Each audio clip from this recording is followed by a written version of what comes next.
The boys and girls who are walking the street. చరిత్రలో ఎప్పటికీ నిలిచిపోతుంది. పిడికిలి నిండా పట్టుకున్న జాతీయ జెండా ఢిల్లీ ఆగస్ట్ 15th అలాగే రిపబ్లిక్ డేకి స్టేటస్ పెట్టినంత మాత్రాన మనలో దేశభక్తి ఉన్నట్టు కాదు. నిజమైన దేశభక్తి ఉన్నవాళ్ళు ఈ వీడియో పూర్తిగా చూడండి, మీకు అర్థమైంది. చూడండి, నేషనల్ ఫస్ట్, తర్వాత రిలీజియన్, క్యాస్ట్, ఆ తర్వాత రాజకీయం అనుకుంటున్నారా? దేశానికి థ్రెట్ బోర్డర్ అవతలించే కాదు, దేశంలో ఉన్న వాళ్ళతో కూడా మనకు థ్రెట్ ఉంటుంది. అలాగా ఎవరు ఏది ఫేక్ ఏది నిజమో తెలియాలనుకుంటే ఈ వీడియో పూర్తిగా చూడండి, స్కిప్ చేయకుండా ప్లీజ్. సెంట్రల్ ఢిల్లీ ఒక రణరంగం లాగా, ఒక వార్ జోన్ లాగా మారింది. రోడ్లన్నీ విద్యార్థులతో నిండిపోయాయి. ఈ సందర్భంగా జరిగిన లాఠీ చార్జ్ తీవ్ర ఉద్రిక్తతలకు దారితీసింది. ఎంతో మంది గాయపడ్డారు. పోలీస్ బ్రుటాలిటీ మీద, విద్యార్థుల మీద ఈ స్థాయిలో బల ప్రయోగం చేయడం మీద తీవ్ర స్థాయిలో విమర్శలు వ్యక్తమవుతున్నాయి. This country has a majority of young people. Prime Minister Modi is the most anti-youth Prime Minister India has ever had. The boys and girls who are walking the streets of Delhi are not criminals. ఒకసారి anti youth prime minister, మరి అదే యూత్ని మీ government రూలింగ్లో ఉన్న Kerala and Aam Aadmi party రూలింగ్లో ఉన్న పంజాబ్లో మరి ఎలా ఎందుకు చేశారు? ఈ వీడియో ఒకసారి చూసేయండి. కేరళలో స్టూడెంట్స్ ఫీజుల గురించి ప్రొటెస్ట్ చేస్తుంటే కాంగ్రెస్ గవర్నమెంట్ ఎలా ట్రీట్ చేసిందో చూడండి. పేమెంట్ పెండింగ్ మీద, జాబ్స్ మీద ప్రొటెస్ట్ చేస్తుంటే ఆమ్ ఆద్మీ పార్టీ పంజాబ్ లో ఎలా ట్రీట్ చేసిందో చూడండి. ఇవన్నీ రీసెంట్ గా జరిగినవి జూన్ జూలైలో. అదే ఢిల్లీలో యాంటీ ఇండియా స్లోగన్స్ యూస్ చేసినా ఏమనలేదు. బట్ కోర్ట్ ఆర్డర్ కింద హాస్పిటల్ కి తీసుకెళ్లినందుకు డిక్టేటర్షిప్. ఇంతకు ముందు చెప్పిన ప్రొటెస్ట్ అన్ని మీకు కల్పించాం, ఎందుకంటే ఆ లెవెల్ లో పిఆర్ రన్ చేస్తున్నారు. యూనో ఇంకా ఈ పని చేసినందుకు అక్కడ ఉన్న వాళ్ళందరూ ఢిల్లీ పోలీస్ కి ఐ లవ్ యూ చెప్తున్నారు. మరి దాని గురించి నువ్వేం మాట్లాడలేదు? వాళ్ళు కూడా స్టూడెంట్స్ కదా, మరి వాళ్ళతో పోలీసులతో ఎందుకు కొట్టించారు రాహుల్ గాంధీ గారు? తులసిచంద్ దాస్ గారు, మీరు నిజంగా స్టూడెంట్స్ గురించి మాట్లాడాలనుకుంటే మరి దానిపైన కూడా వీడియో చేయాలి కదా. మరి దానిపైన ఎందుకు వీడియో చేయలేదు? ఎందుకంటే దానికి డబ్బులు రాలేదా? ఓకే, విజువల్స్ జాగ్రత్తగా చూడండి. पुलिस वाले भी पथराव कर रहे हैं, देखिए पुलिस वाले प्रोटेस्टर्स के ऊपर पथराव कर रहे हैं. చేతిలోకి రాళ్లు తీసుకుని ఆందోళన చేస్తున్న యువత మీద విసిరి విసిరి కొడుతున్న వాళ్ళు పోలీసులు. ఏంటమ్మా చందు, ఆందోళన చేస్తున్న స్టూడెంట్స్ పైకి పోలీసులు రాళ్ళు త్రో చేస్తున్నారా? ఒకసారి ఆ వీడియో చూసావా? రాళ్ళు ఎలా ఉన్నాయి కింద? అటు నుంచి స్టూడెంట్స్ ఆ రాళ్ళు పోలీసుల పైకి వేస్తే పోలీసులు ఏమి చేయలేక అలా చేశారు. కావాలంటే ఈ వీడియో ఒకసారి చూడు. स्टूडेंट्स पीसफुल प्रोटेस्ट, कल पूरी रात जग के एक वीडियो इकट्ठा किया ताकि देश को दिखा सकूं, उन्हें जगा सकूं कि पीसफुल प्रोटेस्ट के नाम पे और स्टूडेंट्स के नाम पे ये कौन लोग हैं और तुम्हारे देश का क्या हाल कर रहे हैं.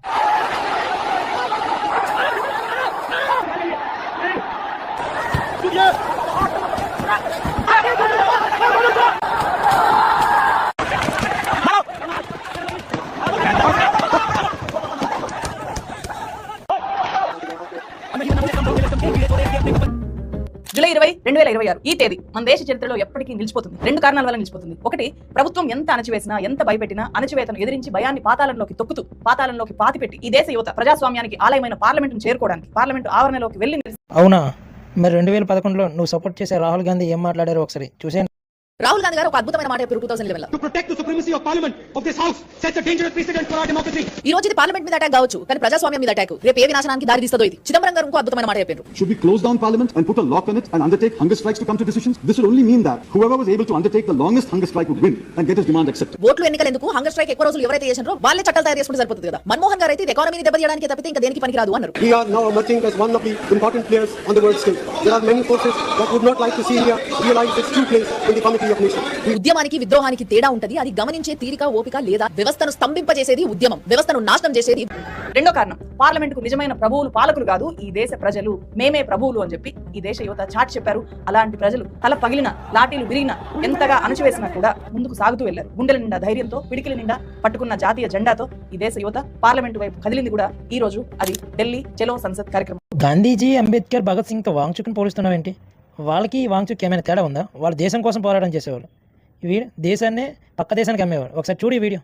సోనం వాంగ్చుక్ అసలు ఎవరి సోనం వాంగ్చుక్ అసలు ఎందుకు హంగర్ స్ట్రైక్ చేస్తున్నాడు? ఆగస్ట్ 5, 2019 లో ఆర్టికల్ 370 రద్దయినందుకు గాను లదాఖ్ ని యూనియన్ టెరిటరీగా డిక్లేర్ చేసినందుకు గాను ఆ డిసిషన్ వెల్కమ్ చేస్తూ నరేంద్ర మోడీ గారిని అప్రిషియేట్ చేశారు. మిత్రమా, ఇప్పుడు చాలా జాగ్రత్తగా వినండి. సరిగ్గా ఒక సంవత్సరం తర్వాత అంటే ఆగస్ట్ 6, 2020 లో లదాఖ్ లో 6th షెడ్యూల్ అమలు చేయాలని ట్రైబల్ అఫేర్స్ మినిస్టర్ అర్జున్ ముండాకి లెటర్ రాశారు. అప్పుడు చాలా మంది చెప్పారు 6th షెడ్యూల్ అనేది అండర్ ఆర్టికల్ 244 నార్త్ ఈస్ట్ రాష్ట్రాలకు ఉపయోగపడుతుంది, కానీ లదాఖ్ అనేది వెరీ సెన్సిటివ్ ఏరియా. ఎందుకంటే ఒక పక్క పీఓకే పాకిస్తాన్ బార్డర్ షేర్ చేసుకుంటుంది, ఇంకో పక్క LOC and China border share చేసుకుంటుంది. Most sensitive area and strategic location. ఇక్కడ 6th షెడ్యూల్ అనేది అమలు చేస్తే అది నేషనల్ సెక్యూరిటీ థ్రెట్ అని చాలా క్లియర్ గా చాలా మంది చెప్పినా వినకుండా జాన్ 26, 2023 నుంచి 21 డేస్ హంగర్ స్ట్రైక్ చేశారు. మిత్రమా, ఆయన హంగర్ స్ట్రైక్ చేయడమే కాకుండా అక్కడ ఉన్న యూత్ ఇన్ఫ్లుయెన్స్ చేసి వాళ్ళతో కూడా చేయించారు. దాని తర్వాత అయినా పనవట్లేదని సెప్టెంబర్ 30, 2024 చలో ఢిల్లీ అని మార్చేశారు. ఈసారి 6th షెడ్యూల్ ఒకటే కాదు, మాకు సెపరేట్ స్టేట్ కావాలి, మేము పార్లమెంట్ రిప్రజెంటేషన్ కావాలి, మాకు పబ్లిక్ సర్వీస్ కమిషన్ కావాలని స్పెషల్ డిమాండ్స్ పెట్టి ఢిల్లీలో మార్చేశారు. అక్కడ 6th షెడ్యూల్ అనేది అమలు చేసి అక్కడ హ్యూమన్ రైట్స్ అవన్నీ ఇస్తే వాళ్ళు కూడా పెట్టి మనకి బార్డర్లో ఎల్ఓసీ అయినా, చైనా అయినా, పీఓకే అయినా, పాకిస్తాన్ చాలా ఇబ్బంది అవుతుంది. నేషనల్ సెక్యూరిటీ థ్రెట్ అని చెప్పినా వినకుండా పదే చాలా ఫైట్ చేశారు. ఈయన చేసే ఉద్యమం వైలెంట్ గా మారడంతో నలుగురు చనిపోవడంతో నేషనల్ సెక్యూరిటీ యాక్ట్ కింద ఈయన అరెస్ట్ చేశారు. మిత్రమా, డాట్స్ కనెక్ట్ చేయండి. ఆ క్రోనాలజికల్ ఆర్డర్ చూడండి. సరిగ్గా ఆలోచిస్తే ఈయన ఏం చేయడానికి ట్రై చేస్తున్నా మనకు అర్థమైపోతుంది. ఈ నేషన్ మంచి పనులు ఆ ఫండ్స్ ఈయన జేబులో నుంచి పెట్టలేదు. ఫారెన్ ఫండ్స్ అది FCRA రిజిస్ట్రేషన్ కూడా అయింది. ఆ FCRA లైసెన్స్ మన భారత ప్రభుత్వం క్యాన్సిల్ చేసింది. భారత ప్రభుత్వానికి ఏమర్థమైందంటే ఫారెన్ నుంచి ఫండ్స్ వస్తున్నాయి కానీ ఎక్కడ ఖర్చు పెడుతున్నారో అర్థం కావట్లేదు. కొన్ని మంచి పనులు చేస్తున్నారు, PR పెరిగిన తర్వాత ఆ ఖర్చు ఖర్చు పెట్టి మనకు అర్థం కావట్లేదు. నేషనల్ ఇంట్రెస్ట్ ని కాంప్రమైజ్ చేయడానికి అవి యూజ్ చేస్తున్న అర్థమైన తర్వాత వితమ FCRA బిల్ పాస్ అవ్వకూడదని ఎందుకు అమెరికా అంత సర్వ ప్రయత్నాలు చేస్తుంది? ఎందుకు Marco Rubio is powerful person ఎందుకు మన ఇండియాకి వచ్చి మన కోల్కతాకి వచ్చి మన దగ్గర మిషనరీల వాళ్ళని కలిసిపోయిండు? ఎందుకు అమెరికా ఇంతగా భయపడుతుంది? ఎందుకు జాగ్రత్త పడుతుంది? వితమ అదే FCRA రిజిస్ట్రేషన్ ఉన్న సోనం వాంగ్చుక్ గారి ఆర్గనైజేషన్ కూడా ఫండ్స్ ఆపింది ప్రభుత్వం. ఎందుకంటే ప్రభుత్వానికి లెక్క చూపాలి. అసలు సోనం వాంగ్చుక్ ఎందుకు బంగ్లాదేశ్ వెళ్ళి ఢాకాలో మొహమ్మద్ యూనిస్ కలిసాడంటే ఇన్నోవేషన్ గురించి. సోనం వాంగ్చుక్ మెయిన్ పర్పస్ ఏంటంటే లడాక్ ని సెపరేట్ చేయాలని సేమ్ స్ట్రాటజీ వాడుతున్నాడు. కొన్ని మంచి పనులు చేయాలి, దాని తర్వాత మన నేషన్ ఇంట్రెస్ట్ ని కాంప్రమైజ్ చేయాలి. లడాక్ స్టేట్హుడ్ వితమ ప్రస్తుతం జరుగుతున్న ఇన్ఫర్మేషన్ వార్ఫేర్ లో కళ్ళ ముందు జరిగింది మాత్రమే నిజం కాదు, దాని వెనకాల ఉన్న ఉద్దేశం కూడా తెలుసుకోవాలి భారత్ మాతకి. అయినా నువ్వు నిజాలు ఎప్పుడు మాట్లాడావు కానీ డబ్బులు ఇటు నుంచి చుట్టూ అటు సైడే మాట్లాడాం కదా. నిజాలు నువ్వు ఎప్పుడు మాట్లాడావు చేయాలి అని చెప్పి యువత అత్యంత శాంతియుతంగా చేసిన ర్యాలీ ఇది. అయినా సరే తమకు వచ్చిన ఆదేశాల ప్రకారం పోలీసులు అత్యంత ఘోరంగా మోస్ట్ బ్రూటల్ వేలో లాఠీచార్జ్ చేశారు. విద్యార్థుల మీద విరుచుకుపడ్డారు. స్టూడెంట్స్ శాంతియుతంగా చేసే ర్యాలీని పోలీసులు అత్యంత బ్యూటిఫుల్ వేలో లాఠీ చార్జ్ చేశారా? ఒకసారి ఈ వీడియో చూడు.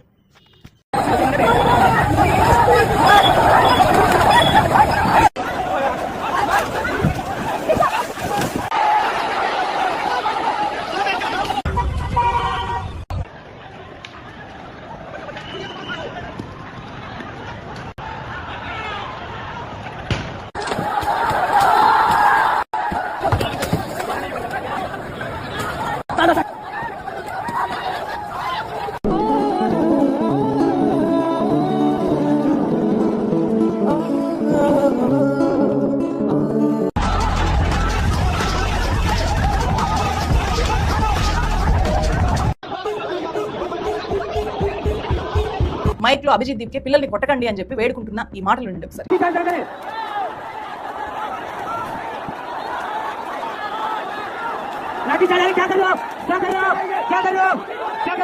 వీడియో బాగా ఎడిట్ చేశావు కానీ ఫస్ట్ విద్యార్థులు పోలీసుల మీద దాడి చేస్తే దానికి ప్రతిఘటనగా పోలీసులు దాడి చేశారు. అయినా నువ్వు నిజాలు ఇప్పుడు మాట్లాడతావు కానీ ఒకసారి వీడియో చూడు, నీకు అర్థమవుతుంది.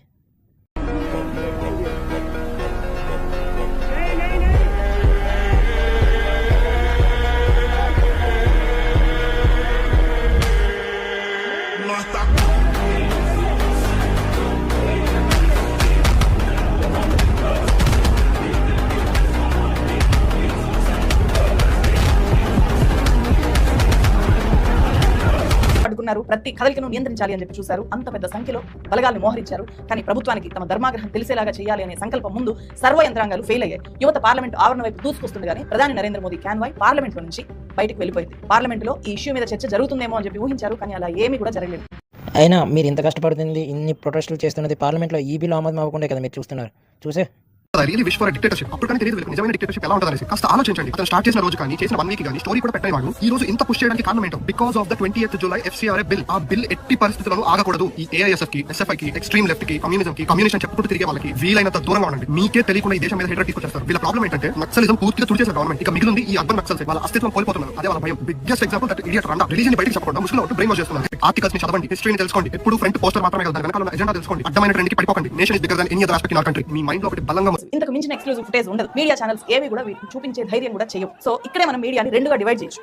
ఇక్కడ జరిగిన ర్యాలీ ఈ రోజు దేశంలో ఇంతకు మించిన సమస్య లేదు, కానీ చాలా ఛానల్స్ వీటిని ఎక్కడ కూడా చూపించలేదు. ముఖ్యంగా national media nation wants to know అని చెప్పి పెద్ద పెద్ద గొంతులు వేసుకొని అరిచే so called national media, గోధి media అని చెప్తారు కదా, కేంద్ర ప్రభుత్వం ఒళ్ళో కూర్చొని వార్తలు రాసి వాటిని టెలికాస్ట్ చేసే మీడియా ఈ విజువల్స్ ని కానీ ఈ జరిగిన కార్యక్రమాన్ని కానీ అస్సలు టెలికాస్ట్ చేయలేదు. మళ్ళీ ఆ మీడియాకి అందే నిధులు ఎక్కడి నుంచి వెళ్తాయి? మనం కట్టే ట్యాక్స్ డబ్బులతో. ఇక్కడ వచ్చిన వాళ్ళు కట్టే ట్యాక్స్ డబ్బులతోనే యాడ్స్ రూపంలో ఆ మీడియాని కేంద్ర ప్రభుత్వం పోషిస్తుంది. సో దానికోసమే వాళ్ళకి ఇది పెద్ద ఇష్యూనే కాదు, అసలు ఇష్యూనే కాదు, పైగా మిస్లీడ్ చేసేలాగా కథనాలు నడుపుతున్నారు. అవును, వాళ్ళకి ఏది నిజమో ఏది ఫేకో తెలుసు కాబట్టి వాళ్ళు మీడియాలో చూపించట్లేదు. నీకైతే ఫారెన్ నుంచి ఫండ్స్ వస్తాయి, వాళ్ళకి ఎక్కడి నుంచి వస్తాయి? అయినా వాళ్ళు అలాంటి వాళ్ళు కాదు కదా. నీకంటే ఫారెన్ నుంచి ఫండ్స్ వస్తే మొత్తం యాంటీ నేషనల్ వీడియోసే చేస్తావు. ఎప్పుడైనా నీ బతుకు నిజాలు నువ్వు ఎప్పుడైనా చూపించావా? పనిచేస్తుంది, పాలకుల్ని సంతోష పెట్టడానికి ఏ మీడియా పనిచేస్తుంది అని చెప్పి. అఫ్ కోర్స్ వీళ్ళందరూ సో కాల్డ్ మీడియా కవరేజ్ ని కోరుకోలేదు కూడా. అవును, ఎందుకు కోరుకుంటారు వాళ్ళు? ఎందుకంటే వాళ్ళకి నేషన్ ఫస్ట్. నీకు ఫస్ట్ మనీ, తర్వాత నేషన్. అని నీకు నేషన్ అనేది ఉంటే కదా, నువ్వు అంత యాంటీ నేషన్ కదా. మన దేశ రాజకీయ పార్టీలు ఈ యువతను ఆశ్చర్యపోయి చూస్తూ ఉండాలి, ఈ ర్యాలీని, ఈ మూవ్మెంట్ ని గమనిస్తూ ఉంటే కనుక. ఎందుకంటే ఒక్క రాజకీయ సభ పెట్టడానికి డబ్బులు ఇచ్చి, బిర్యానీ ప్యాకెట్లు ఇచ్చి, మందు సీసాలు ఇస్తే గానీ సభలు నిండవు. అలాంటిది ఎందుకు లక్షలాది మంది సొంత డబ్బులు ఖర్చు పెట్టుకుని చెలో ఢిల్లీ అని చెప్పి, రాజధానికి వచ్చి చెలో పార్లమెంట్ అని చెప్పి ఈ స్థాయిలో పాల్గొన్నారు? ఏ మోటివ్ వాళ్ళని ముందుకు నడిపించగలిగింది? ప్రజాస్వామ్యాన్ని కాపాడుకోవాలి, న్యాయం కావాలి, ప్రభుత్వాన్ని కాదు అధికారము ప్రజలది అని చెప్పి చాటి చెప్పాలి అనుకున్నారు. ఇది పార్టీలకు ఒక పాఠము, ఒక గుణపాఠం. పబ్లిక్ ఇష్యూస్ ని నెగ్లెక్ట్ చేస్తే ఇక ఈ దేశ యువత చేతులు ముచ్చుకుని కూర్చోదు. రియల్ ఇష్యూస్ ఉన్నప్పుడు యువత నిలబడతారు, తలబడతారు, ధిక్కార స్వరాన్ని వినిపిస్తారు. ప్రజాస్వామ్యాన్ని పాలకులు హేళన చేస్తుంటే ఇలా ప్రజల సత్తా ఏంటో ఖచ్చితంగా చూపిస్తారు. వీళ్ళు ప్రజాస్వామ్యాన్ని కాపాడేవాళ్ళు. ప్రజాస్వామ్యాన్ని కాపాడేవాళ్ళంటే ప్రజల ఆస్తులను ధ్వంసం చేసేవాళ్ళు కాదు. ఇండియాలోనే ఫస్ట్ లోకోమోటివ్, హైడ్రోజన్ లోకోమోటివ్ని ఎందుకు ఇలా చేశారు? వీళ్ళు ప్రజాస్వామ్యాన్ని కాపాడితే ఇలా దాడులు చేస్తారా? వీళ్ళ మెయిన్ ఎజెండా ఏంది? నీట్ గురించి. మరి వీళ్ళు చేస్తున్నది ఏంటి? ఒకసారి నువ్వు చూడు, నీకు అర్థమవుతుంది.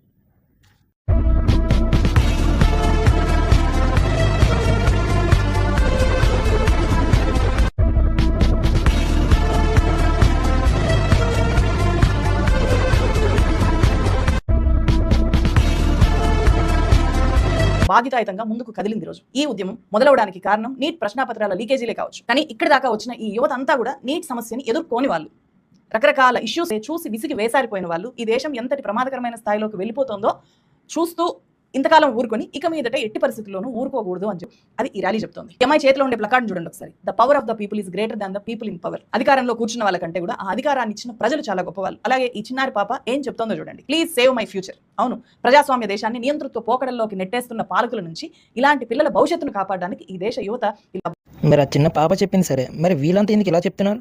వాళ్ళ మెయిన్ ఎజెండా ఏంది? నీట్ గురించి. మరి వీళ్ళంతా ఏం చెప్తున్నారు ఒకసారి చూడు నువ్వు. पॉलिटिकल पार्टीज हम किसी को नहीं चाहते। ये जो मूवमेंट है, ये मूवमेंट क्यों इतना जोर पकड़ रहा है? क्योंकि ये आम युवाओं की आवाज है। अगर वही पॉलिटिकल पार्टीज के नेता आ जाएंगे तो फिर पॉइंट क्या रहेगा? तानाशाही का अंत हुआ है। गीता के पति का नाम ले लेके गीता के पति का काम कर रहे हैं। जय श्री राम बोलोगे, मैं बोल रहा हूं, मैं संविधान बोलूंगा। Kashmir has never been an integral part of India. వాళ్ళంతా ఇక్కడికి వచ్చారు. వీళ్ళలో చాలా మంది మంచి మంచి ఉద్యోగాల్లో ఉన్న వాళ్ళు కూడా ఉన్నారు. సాఫ్ట్వేర్ ఇంజనీర్లు ఉన్నారు, వీళ్ళలో డాక్టర్స్ ఉన్నారు, డాక్టరేట్లు ఉన్నారు, లాయర్లు ఉన్నారు. ఏ ఉద్యోగం లేని నిరుద్యోగ యువత పెద్ద మంచి మంచి యువత ఉన్నారు. ఈ వీడియోలు చూడు ఎంత మంచి యువత ఉన్నారు, నీకు అర్థమవుతుంది.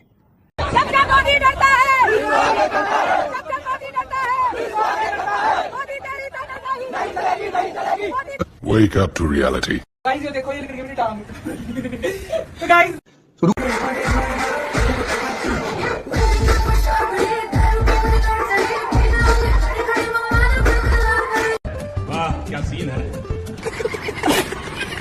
ఎంపీలు కూడా ఈ ఆందోళనలో యువతతో కలిసి ముందుకు నడిచారు. ఆమ్ ఆద్మీ పార్టీ లీడర్స్ అయితే మొత్తం ర్యాలీని ముందుండి నడిపించారు.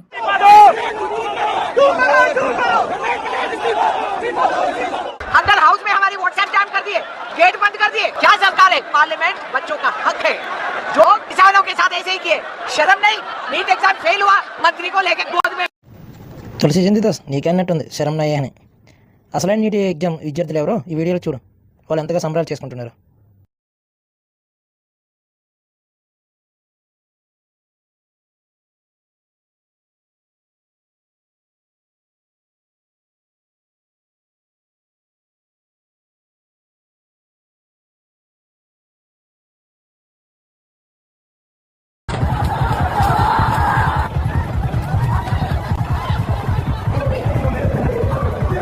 చూసావు కదా వీడియోలో ఒరిజినల్ నీట్ స్టూడెంట్స్ ఎవరు, ఈ స్టూడెంట్స్ ఎవరు. ఈ ప్రొటెస్ట్ చేసే వాళ్ళకి ఒరిజినల్ నీట్ స్టూడెంట్స్కి అదే డిఫరెన్స్. కాంగ్రెస్ ఎంపీ ప్రియాంక గాంధీ కూడా లాఠీ చార్జ్ని తీవ్రంగా తప్పుపట్టారు. విద్యార్థులు రైజ్ చేస్తున్న ఇష్యూస్ ని ఖచ్చితంగా ఈ సభ చర్చించాలి. ఈ పార్లమెంట్ ఎవరు జాగీరు కాదు, ఇది వాళ్ళ పార్లమెంట్ అని చెప్పి యువతను ఉద్దేశించి అన్నారు. हमारे बच्चे हैं, देश का भविष्य है, ये संसद उन्हीं का है, किसी की जागीर नहीं है। आप डिस्कस करने के लिए राजी नहीं है और बच्चों पे आप टीयर गैस कर रहे हो और उनकी पिटाई कर रहे हो, किस लिए?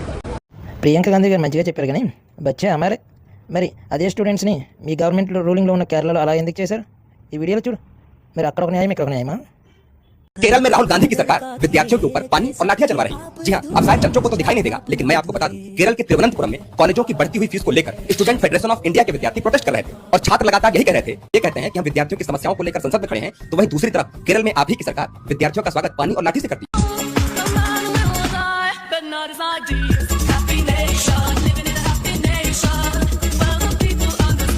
ఇది ఏం సాధించింది? ఈ మూమెంట్ సాధించిన అతిపెద్ద విజయం యువతలో ఐక్యత. యువత అంతా కూడా ఈ దేశ భవిష్యత్తు ఎలా ఉండాలి అని చెప్పి లిఖించుకోవడానికి అందరూ కలిసికట్టుగా బయలుదేరారు. అంత యువతలో ఐక్యత. ఈ యువతలో ఐక్యత ఎంతలా ఉందో ఈ వీడియో చూడు.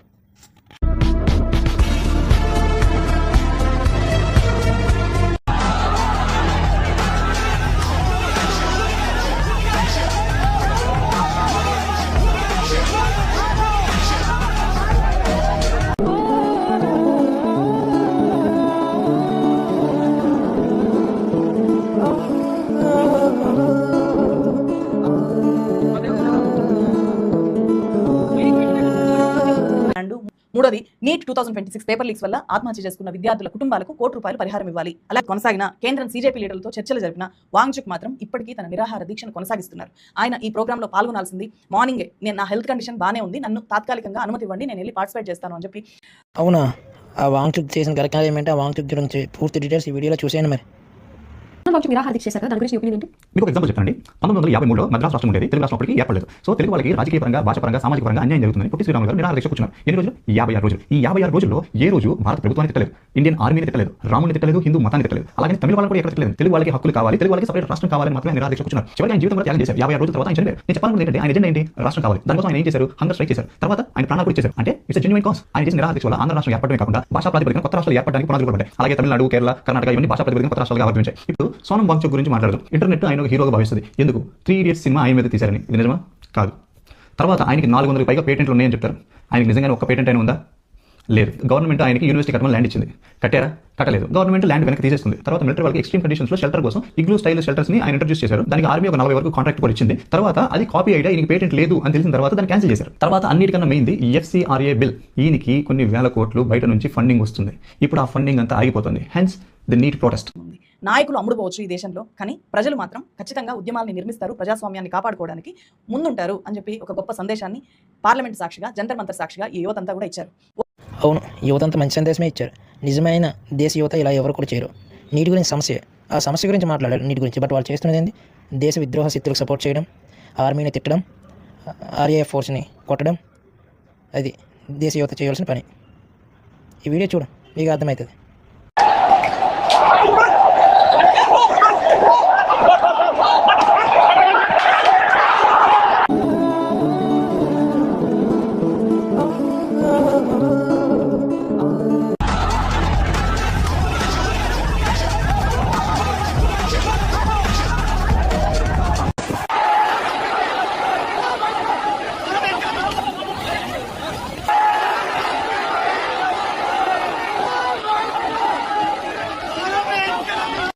ఇది మన యువత చేసింది.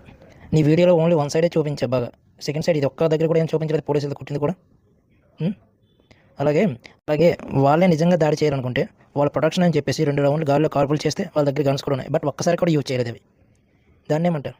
వాళ్ళ ప్రొటెక్షన్ కోసమని గన్స్ ఫైట్ చేస్తే నిజం మాట్లాడాలి. ఇప్పుడు గొప్ప స్ఫూర్తిదాయక ర్యాలీ, అలాంటి చాలా ఇంపార్టెంట్ ర్యాలీలో నేను డైరెక్ట్గా పార్టిసిపేట్ చేయలేకపోయాను. హైదరాబాద్లో జరిగిన 2 కార్యక్రమాల్లో నేను పార్టిసిపేట్ చేశాను, వెళ్ళి పాల్గొన్నాను, మాట్లాడాను, నా మద్దతు ప్రకటించి వచ్చాను. కానీ ఢిల్లీ దాకా నేను వెళ్ళలేకపోయాను. ఎందుకు అని చెప్పి కూడా చాలా మంది అడుగుతున్నారు. నేను ఎందుకు వెళ్ళలేదని చెప్పారా? నీకు ఇక్కడ ధర్నాలు చేయడం వరకే డబ్బులు పంపించారు. అక్కడికి రావడానికి ఇంకా నువ్వు చెప్పిన డబ్బులు ఇంకా ఇవ్వలేదు, అందుకే నువ్వు వెళ్ళలేదు. నీ ప్యాకేజ్ అంటే వేరే ఉంది కదా, నీకు రావాల్సిన ఫండ్స్ వేరే కదా, ఫండ్స్ ఇంకా రాలేదు, అందుకు నువ్వు వెళ్ళలేదు ఢిల్లీ. నేను కనుక దీక్ష విరమించాలి అని మీరు కోరుకుంటే 3 కండిషన్స్ ఉన్నాయి నావి అని చెప్పి ఏంది అతను 3 డిమాండ్లు. ఆర్టికల్ 370 రద్దు, NIA అతని మీద పెట్టిన కేసు రద్దు చేయాలి, అతనికి FRCA ఫండ్స్ రిలీజ్ చేయాలి. అవేనా అతని డిమాండ్స్? నాది చాలా చిన్న ఛానల్, ఏ నెట్వర్క్ లేని ఛానల్. గంటల తరబడి కూర్చొని నేను, నా టీము ప్రతిదీ ఏం జరుగుతుంది అని చెప్పి, ఎవరెవరు ఏ ఇండివిజువల్ ఇండిపెండెంట్ వ్యక్తులు ఏ వీడియో పోస్ట్ చేస్తారు అని చెప్పి చూసి వాటిని అనలైజ్ చేసి వాటిని ఫ్యాక్ట్ చెక్ చేసి ఒక క్రమాన్ని మీ ముందు పెట్టడం. సో అది కూడా చాలా చిన్న ఛానల్, నీకంట చాలా చాలా చిన్న ఛానల్. ఇవన్నీ చూసి యాంటీ నేషనల్ ఎలిమెంట్స్ అన్ని ఫేక్ న్యూస్లు అన్నీ చూసి ఈ వీడియోలు చేస్తున్నా. నీలాగా నాకు కూడా ఏ టీమ్స్ ఏం లేవు, అన్నీ నేనే సెట్ చేసుకుని నేనే మొత్తం 2 సైడ్లు కూడా చూసుకొని ఏది నిజమే ఏది ఫేకో రియల్గా పెడుతున్నా. ప్లీజ్ సపోర్ట్ చేయండి. ఇలాంటి వాళ్ళని సపోర్ట్ చేసే బదులు ఇది నన్ను ఒకసారి సపోర్ట్ చేయండి. చూడండి, ఈ వీడియో మొత్తం చూసి మీరు సపోర్ట్ చేయండి. బీజేపీ సపోర్టర్స్గా చెప్పుకుంటున్న వాళ్ళు మతాన్ని మాత్రమే చూస్తున్నారు. ఇదంతా కూడా ఒక దేశద్రోహ చర్య అని చెప్పి ఇప్పటికీ నమ్ముతున్నారు, ఇప్పటికీ చిత్రీకరిస్తున్నారు, దాన్నే ప్రచారం చేస్తున్నారు. అడ్డమైన ఫేక్ నెరేటివ్స్, ఫేక్ స్టోరీస్. ఎవరో ఏదైనా మాట్లాడితే, అక్కడ వేదికల మీద ఎవరైనా మాట్లాడితే దాన్ని ముక్కలుగా కట్ చేసి మిస్లీడింగ్గా పోస్ట్ చేయడము, అబద్ధాలను ప్రచారం చేయడం చేస్తున్నారు. అలాంటి వాళ్ళని కూడా ఇదంతా గమనిస్తున్న వాళ్ళు ఖచ్చితంగా తిప్పికొట్టాలి. సో వీళ్ళని మించిన దేశభక్తులు ఎవరుంటారు ఈ దేశంలో? వీళ్ళని దేశద్రోహులు అంటే అసలు ఎవరు? నిజమైన దేశద్రోహులు, నిజమైన దేశభక్తులు ఎవరు? ఇది ఖచ్చితంగా ప్రతి ఒక్కరు ఆలోచించాలి. ఈ వీడియో నీ గురించి నువ్వే మాట్లాడుకుంటున్నావు. వీడియోని కట్ చేసి ముక్కలు పెడుతున్నారని. వీడియోని ముక్కలు కట్ చేసి ఎవరు పెడుతున్నారో, ఎవరు రియల్గా పెడుతున్నారో ఈ వీడియో చూసినప్పుడు అర్థమవుతుంది. నువ్వు ఒక సైడ్ పెడుతున్నావు. ఒక్క దగ్గరైనా పోలీసులు కొట్టింది, పోలీసుల మీద దాడి చేసింది, నువ్వు ఎక్కడైనా పెట్టావా? మొత్తం వన్ సైడ్ పెట్టావు. నువ్వు దేశ విద్రోహ శక్తులతో వర్క్ చేస్తున్నావు. అయినా అక్కడ నీట్ ప్రొటెస్ట్ అవుతుంది. దాని దగ్గర మతాల గురించి, రాజకీయాల గురించి ఎందుకు? అక్కడ జరుగుతుంది నీట్ ప్రొటెస్ట్. నీట్ గురించి మాట్లాడాలి. నువ్వు వన్ సైడ్ చేస్తున్నావు. నీలాగా ఎవరు కట్ చేసి పెట్టారు, నువ్వు కట్ చేసి పెడుతున్నావు. దానికి వాళ్ళు రిప్లై ఇస్తున్నారు, ఒరిజినల్ పెడుతున్నారు. నీలాగా ప్యాకేజ్ కమ్ముడిపోవడం కాదు. నువ్వు వన్ సైడ్ వీడియోలు చేస్తున్నావు. నీ వీడియో ఏదైనా సరే 2 సైడ్స్ ఎప్పుడైనా చేసావా? వన్ సైడ్ చేసావు. దేని గురించి అయినా సరే, మతాల గురించి అయినా దేని గురించి అయినా సరే, నువ్వు దీని గురించి మాట్లాడుతున్నావు. సిగ్గుండాలి. చూస్తున్న వాళ్ళందరికీ నాది ఇంకో రిక్వెస్ట్ ఉంది. మీరు ఏది పడితే అది నమ్మేవాళ్ళుగా, ఏది పడితే అది ఎంకరేజ్ చేసేవాళ్ళుగా ఉండకూడదు అని చెప్పి నేను కోరుకుంటున్నాను. Final decision is yours. చూశారు కదా వీడియో మొత్తం, మీరే చెప్పండి ఏది నిజమో ఏది ఫేక్. ఇలాగా ఫేక్ న్యూస్ నెరేటివ్ చేసిన వాళ్ళని మీరు ఎక్కువగా నమ్మకండి. నన్ను కూడా నమ్మకండి. 2 సైడ్ చూసి ఏది నిజమో ఏది ఫేక్ అప్పుడు మీరు రిలైజ్ అవ్వండి. వన్ సైడ్ చూసి మీరు ఎప్పుడు కూడా నమ్మకండి. ఇలా వన్ సైడ్ చూసి మీరు అదే నిజం అనుకుంటే ఇలా తులసి చెంది లాంటి వాళ్ళు చాలా మంది వస్తారు. 2 సైడ్స్ వీడియో చూసి అప్పుడు మీరు రిలైజ్ అవ్వండి. వీళ్ళు మొత్తం యాంటీ నేషనల్ ఎలిమెంట్స్. వీళ్ళు ఇప్పుడు మతాల మీద వాటి మీద పడి ఏడ్చేవాళ్ళు వీళ్ళు. తన వీడియోస్ అన్నీ చూడండి, ఒక్కటైనా దేశం పనికొచ్చే వీడియో ఉందేమో చూడండి. అన్ని యాంటీ నేషనల్ వీడియోసే, అన్ని దేశం వ్యతిరేక వీడియోసే, ఒక్క దగ్గర కూడా పనికొచ్చే వీడియో లేదు. మళ్ళీ మతాల గురించి ఇచ్చిన పెట్టే వీడియోస్, మతాల గురించి వాటి గురించి ఉంటాయి తన వీడియోస్ అన్నీ. కాబట్టి తన వీడియోస్ మొత్తం ఒకసారి చూడండి, మీకు అర్థమవుతుంది. ఎప్పుడు గుడ్డుగా సపోర్ట్ చేయకండి ప్లీజ్. అలాగే ఈ వీడియో మీకు నచ్చినట్టయితే దీన్ని లైక్ చేసి మరింత మందికి షేర్ చేయండి. అలాగే మరిన్ని వీడియోస్ కోసం ఈ ఛానల్ని సబ్స్క్రైబ్ చేసి సపోర్ట్ చేయండి. Thank you.